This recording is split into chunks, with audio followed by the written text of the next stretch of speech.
you can illustrate three-dimensional forms on a two-dimensional surface, but you have to follow different laws. So I became infatuated with laws. What makes these things pop up and it looks three-dimensional, right? And this is, I got into art to kind of understand the phenomena, and that's where I began to learn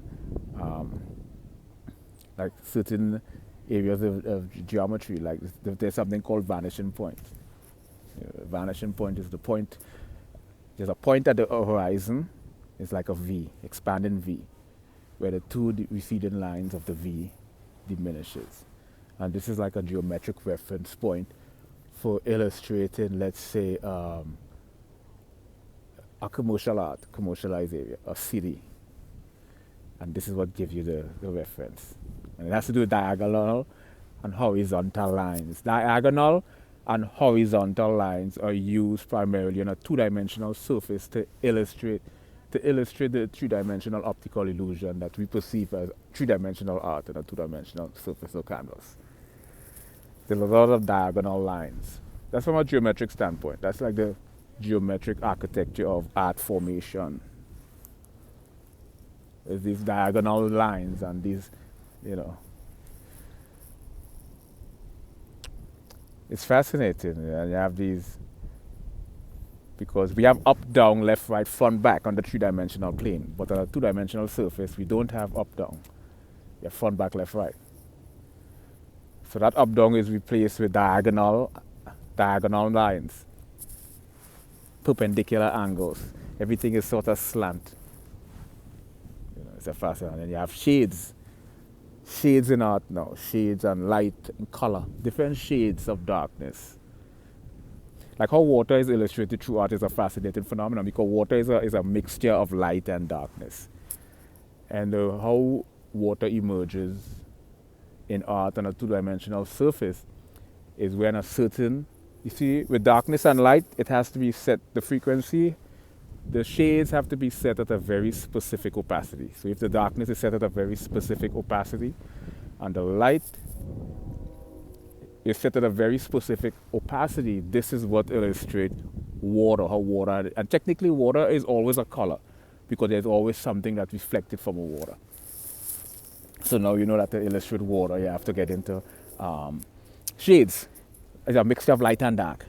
Light and dark. You would notice that if you put a very mild version of darkness, if you took a dark shade and you implement a very mild version of that dark shade on, let's say, an object, you will notice from a digital standpoint, you will notice it creates a ripple effect. The color itself begins to ripple.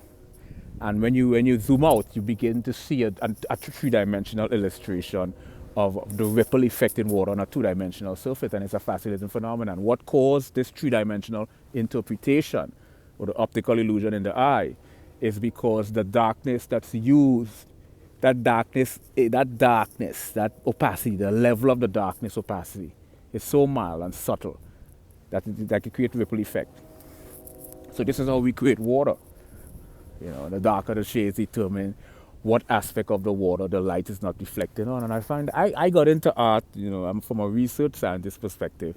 I noticed that art is helping me unravel a lot of different phenomena.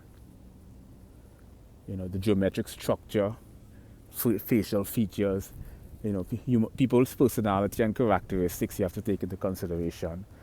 How light reflects on an object. So you have light that's reflecting on an object, and it's creating a shadow.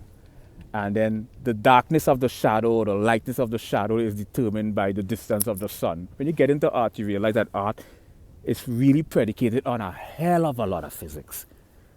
Because if you understand how light and the electromagnetic spectrum operate, you would notice that the reason why, let's say an apple, hypothetically an apple, why is the apple shade dark? The apple shade is dark is because, you see the darkness of the shade, we can determine the distance the object is from the light. It's a fascinating phenomenon. You could calculate the distance between the object and the light by the level of darkness of the shadow that's being casted. Now, the further away the light is from the object, the shadow will have a less opacity. It becomes more translucent, right? It loses its translucency until it deteriorates. and become transparent. You could see right through it. So I find art to be intriguing. The ability to draw.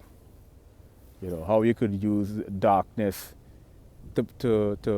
how you could just implement a single touch of light and the object pops. Light makes things, the object pop. Wherever the light is reflecting on, you have to figure out the level of opacity. Again, it has to do with the shades of white. You have to use the right amount of white to implement on that object to make that object pop, to give that three-dimensional illusion. It's an illusion.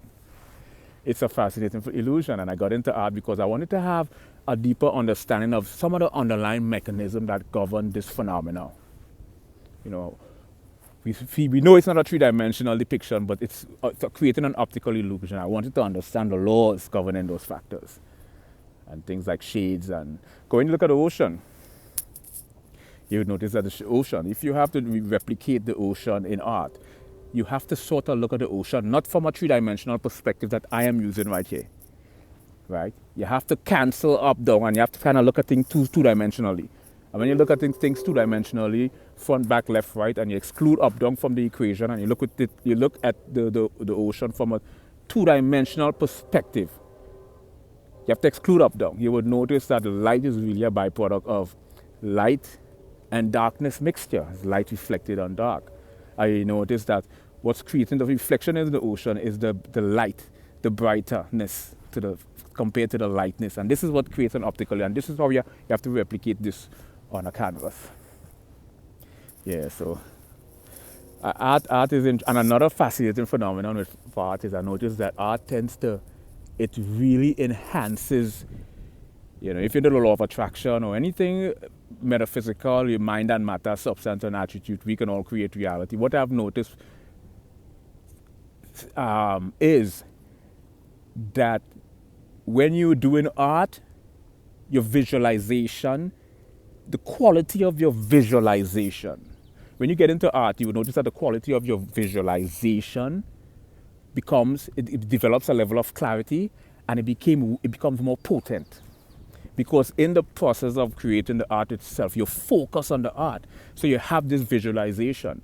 So your mind is keeping you intact with the visualization, and the art itself that you're creating is keeping you in touch with the visualization. So your focus, so there's an intensity. So your visualization develops a certain level of clarity. Hence, really, you notice when you get into art, you find yourself, your ability to materialize reality, or your ability to manifest reality begins to increase exponentially. This exponential growth is a byproduct of how you are immersed into the art itself, because the art is like a ritual. It is a ritual. It's a ceremony, but it's an artistic ceremony. It's an artistic ceremony. It's an artistic ritual.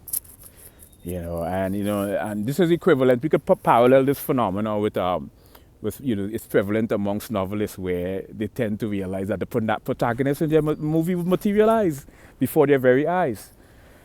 So here you have a human being who supposedly had free will. Inadvertently, they're an unconscious instrument in a much grander orchestra. This person, like a conduit, just emerges into reality to fulfill this novelist character. You write in a book, the character in the book manifests before your eyes. It's a phenomenon. So art is a whole different metaphysical phenomena by itself. Phenomenological phenomena, the structure of consciousness and the human experience. So as a research scientist,